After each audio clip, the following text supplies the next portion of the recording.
Though it is far from anything Lancaster intended for me, Caspian has given me both. His generosity leaves me abashed, and his gentleness has never been necessary. And this summer, I saw him happy for the first time. It didn't last. And now, also, for the first time, I begin to question. Not to him, never to him. But my hands sometimes shake beneath my desk. Mistakes creep into my work, a double booking, a forgotten duty, not many. But I have never made mistakes before. All Caspian says is that I must be more careful next time, though I can barely bring myself to meet his eyes. The pain is too stark in him. I have no interest in power. It is a messy thing, unlike the quiet order of submission. But I don't know how to serve a man when his actions are hurtful to himself. I don't know how to obey when a mind is already in open mutiny. I don't know how to help him. Silence is a betrayal of his happiness. Action is a betrayal of his trust, and it is all a betrayal of me. Or perhaps of Lancaster. He was supposed to make me perfect. Yet here I am, in turmoil. And what disturbs me most is that I can see what Caspian cannot. Which is simply this. Arden St. Ives changed us both. Chapter 1. Stop me if you've heard this one before. Boy meets billionaire. Billionaire offers boy short-term prearranged sex contract. Boy runs away from billionaire. Billionaire comes after boy. Boy and billionaire get back together. Billionaire sends boy to America on account of boy's best friend having been in a horrendous car accident.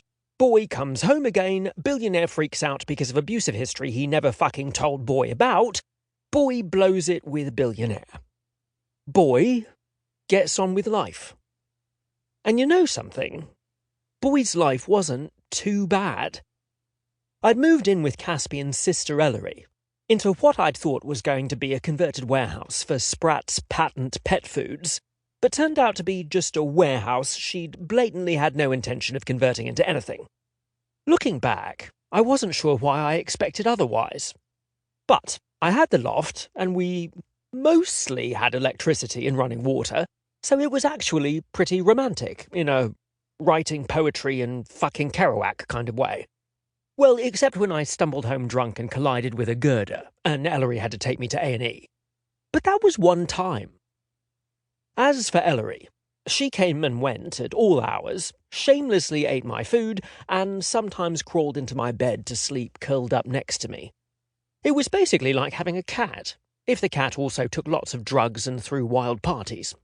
Not that I think Ellery meant to throw wild parties. They just sort of happened around her, especially now that her band, Murder Ballad, was taking off, or at any rate accruing a devoted cult following. I had no idea how, because they didn't seem to advertise their gigs or hold them at, venues. The last one had been in a derelict church, but somehow the word got out.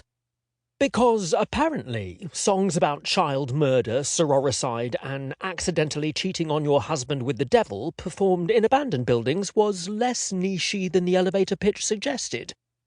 Or maybe it was just Ellery. She was electric on stage. As far as I knew, she arranged most of the music herself, and she was in every swoop of the soprano, every cry of the violin, every beat of the drums. Savage and mournful and free. I was still at Milieu, though it would have been pretty damning if I hadn't been. An ouchie in the heart region made time drag itself along like a dying cowboy in a western, but it had been a mere handful of months since Caspian had left me. The longest autumn of my life. The coldest winter.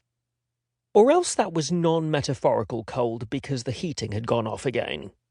I pushed my sleep mask onto my forehead and poked my nose out from under the quilt Mum had made. Immediately regret.